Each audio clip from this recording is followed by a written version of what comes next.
கடந்த நாட்களில் நடந்த ஒரு சம்பவத்தை தான் நான் இங்கே சொல்ல விரும்புகிறேன். இது ஒரு கிறிஸ்தவ வாட்ஸ்அப் குழுவில் நடந்தது.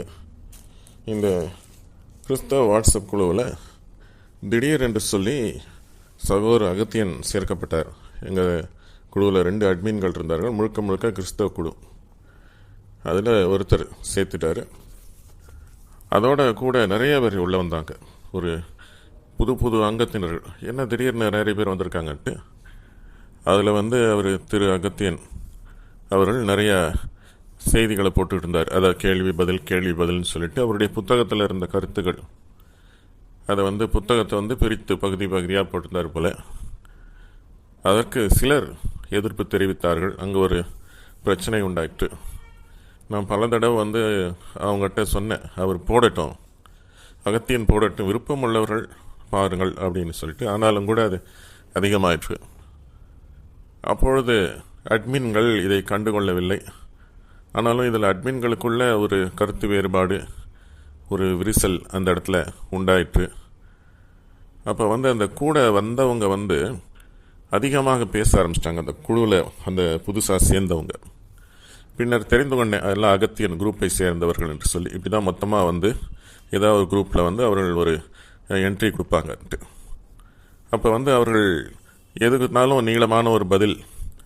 ஒரு பெண்மணி என்ன சொல்லியிருக்காங்க, நான் நாடார்குல பெண்மணி, இயேசுவின் அன்பை அகத்தியர் அவர் மூலமாக அறிந்து கொண்டேன் அப்படின்னு சொல்லிட்டு. ஆனால் அவங்க சொன்னது ஃபுல்லாக நீளமாக இருந்தது. அது ஃபுல்லாக அகத்தியரை புகழ்ந்து கொண்டு தான், இயேசுவை பற்றியோ கிறிஸ்தவத்தை பற்றியோ புகழலை. அப்படி அகத்தியன் ரொம்ப சிறப்பானவர் அப்படி இப்படின்னு புகழ்ந்து கொண்டிருந்தார்கள். அதாவது கிட்டத்தட்ட ஒரு மேசியா போல அவர்கள் உயர்த்துகிறார்கள். இப்போ எதிர்கருத்தெல்லாம் வந்தது, ஏன் அந்த மாதிரி செய்கிறீங்க அப்படின்னும் போது அதற்கு அவங்க ரொம்ப ரஃபாக பதில் சொல்ல ஆரம்பித்தாங்க. அகத்தியன் கிட்ட நானும் ஒரு கேள்வி கேட்டேன், உங்களுக்கு எதிர்பட்டவர்களிடத்தில் உங்களுடைய பதில் எப்படி இருக்கும்? அமைதியாக இருக்குமா, அதிரடியாக இருக்குமான்னு? அது நேரத்துக்கு ஏற்ற மாதிரி, சந்தர்ப்பத்துக்கு ஏற்ற மாதிரி இருக்கும் அப்படின்னார். அப்போ அவர் ஏற்கனவே சந்தர்ப்பத்துக்கு ஏற்ற விதத்தில் நடந்து கூடியவர் அப்படின்னு புரிஞ்சுக்கிட்டேன். ஏற்கனவே கலர் மாறுவார். ஃபர்ஸ்ட்டு பேண்ட் ஷர்ட் போட்டிருந்தார், திடீர்னு காவி கலருக்கு மாறினார்.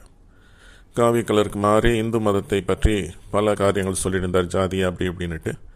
என்னுடைய கருத்து, மற்ற மதத்தை குறை சொல்லி நம்ம சுவிசேஷத்தை அறிவிக்க வேண்டுமா? அந்த கேள்விக்கு இன்றைக்கு யாரிடத்துலையும் பதில் இல்லை. ஏன் இன்னொரு மதத்தை தான் குறை சொல்லி நம்முடைய மதத்தை உயர்த்த வேண்டுமான்ட்டு. அடுத்தது கட்டத்தில் அவர் என்னக்கு வந்துட்டார், கிறிஸ்தவத்தை தாக்க ஆரம்பித்திருக்கிற பல வீடியோக்கள் போட்டிருக்கிறார். கிறிஸ்தவத்தை தாக்கி தான். அந்த தலைப்பெலாம் பார்த்தீங்கன்னா, கிறிஸ்தவத்தில் இருக்கிற நாற்றம் பிடித்த குணம் அப்படின்னு சொல்லிட்டு. அப்புறம் ஒரு வீடியோவில் இயேசுவுக்கு அந்த வல்லமை இல்லை, சாதி வேறுபாடை ஒழிக்கக்கூடிய வல்லமை இல்லை, அவர் மேலே எனக்கு நம்பிக்கை இல்லை, நம்பிக்கை போயிடுச்சுன்ற மாதிரி பேசுகிறார். ஆனால் அவர் கிறிஸ்தவத்தில் தான் இருக்கிறார். ஏன் இருக்கணும்? போயிடலாம் இல்லை? ஏன் அதுக்குள்ளே இருந்துக்கிட்டு ஒரு முறை 1000 கிறிஸ்தவர்களை, ஜாதிய ரீதியாக பாதிக்கப்பட்ட கிறிஸ்தவர்களை 1000 பேரை நான் இஸ்லாத்துக்கு கொண்டு போகிறேன் அப்படின்னாரு. அது ஏன் இன்னும் போக வேண்டியது தானே? இல்லை, பேட்சாக கொண்டு போயிட்டுருக்காரு, அதுவும் தெரியல. இந்த பேச்சு வாட்ஸ்அப் குழுவில் பேச்சு ரொம்ப ரஃப்பாக போச்சு. யாரோ ஒருத்தர் அவரை பற்றிலாம் பேசுனீங்கன்னா அவ்வளோதான்ற மாதிரி பேசுகிறாங்க. அப்போ வெளியில் இருக்கிற அந்த ஜாதி குழுக்கள் அவங்க போடுற சண்டையை விட இவர்கள், அதாவது ஒரு குழுவுக்குள்ளே கிறிஸ்தவர்களுக்குள்ளே சண்டையை மூட்டுறாங்களா அப்படிங்கிறது என்னுடைய கேள்வி. அந்த வாட்ஸ்அப் குழு உடஞ்சிருச்சு, அப்படியே உடஞ்சிருச்சு. புது குழு ஒன்று ஆரம்பிக்கப்பட்டது. அந்த 2 அட்மின்களும் ஒருவர் ரொம்ப கோபமாக வீடியோக்கள் மூலமாக தாக்கி கொண்டார்கள். அப்படி அவர்கள் பிரிந்து விட்டார்கள். அவர்களுக்கு இன்னைக்கு வரைக்கும் சமாதானப்படுத்த முடியவில்லை. இப்போ கொஞ்ச நாள் கழித்து அந்த குரூப்பில் பார்க்கும்போது அந்த குழுவினர் போயிட்டாங்க. திடீர்னு அப்படியே மறைஞ்சிட்டாங்க. உள்ளே ஒரு பிரச்சனையை கிளப்பிட்டு அவங்க போயிட்டாங்க. சகோதரர் மோகன் சி லாசரஸனுடைய கூட்டம், அதில் நிறைய காரியங்கள் இருக்குது. அது சில காரியங்கள் சரி, கிறிஸ்தவர்களுக்காக ஒரு கூட்டம் நடத்துகிறாங்க, மற்ற மக்களுக்கு சுவிசேஷத்தை அறிவிக்கிறாங்க. அந்த காரியம் அவர் சொல்லுவது பேசுவது எல்லாம் 100% நான் ஒத்துக்க மாட்டேன். அதில் எனக்கு பல கருத்துக்கள் உடன்பாடு இல்லை. ஆனாலும் கூட ஒரு கிறிஸ்தவ கூட்டம் நடக்கும்போது உள்ளே போயிட்டு இதில் என்ன தப்பு, நாங்கள் ஒன்றும் கூட்டத்துக்கு இடைஞ்சல் பண்ணலையே அப்படின்ட்டு, அதாவது ரொம்ப எப்படின்னா, சில பேர் வேணுக்குன்னே வம்புக்கு வருவாங்க. நான் அமைதியாக தான் இருந்தேன்னு சொல்லிட்டு வம்புக்கு இழுப்பாங்க. வீணாக வம்புக்கு இழுத்து சண்டையை தூண்டி விட்டு நம்மளை பேச வச்சு ஒரு பிரச்சனையை உண்டு பண்ணி அதில் போலீஸ் ஸ்டேஷனுக்கு போய் நம்மளை குற்றவாளி ஆக்கிடுவாங்க. அந்த மாதிரி அது மாதிரி அந்த கூட்டத்துக்கு போயிட்டு ஏதோ ஒரு இது பண்ணிவிட்டு அந்த இடத்துல வந்து செக்யூரிட்டி இருந்திருக்காங்க. செக்யூரிட்டி அல்லது அந்த பாதுகாவலர்கள் தன்னார்வலர்களாக கூட இருக்கலாம். அவர்களோட ஒரு பெரிய கை கலப்பில் ஈடுபட்டு அப்புறம் ஐயோ ரத்தம் வர என்ன அடிச்சிட்டாங்களே, நாங்கள் உயிருக்கு பயந்து ஓடி வந்தோம். இதெல்லாம் என்ன பேச்சு? இது கேவலமாக இல்லையா? வெக்கமாக இல்லையா? அசிங்கமாக இல்லையா? இது ஒரு மனுஷத்தன்மையில் ரொம்ப இழிவான செயல். ஏன் இந்த மாதிரி பண்ணுறீங்க? கிறிஸ்தவத்தை விட்டு போயிடுங்க.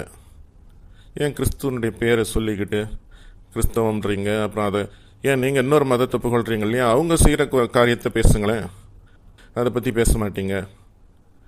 இல்லை உங்களுக்கு இதில் என்ன லாபம் வருது? இந்த மாதிரி கிறிஸ்தவத்தை இழிவாக பேசினால் அதில் பண லாபம் பல கோடிகளில் வருகிறது அப்படின்னு கேள்விப்பட்டேன்.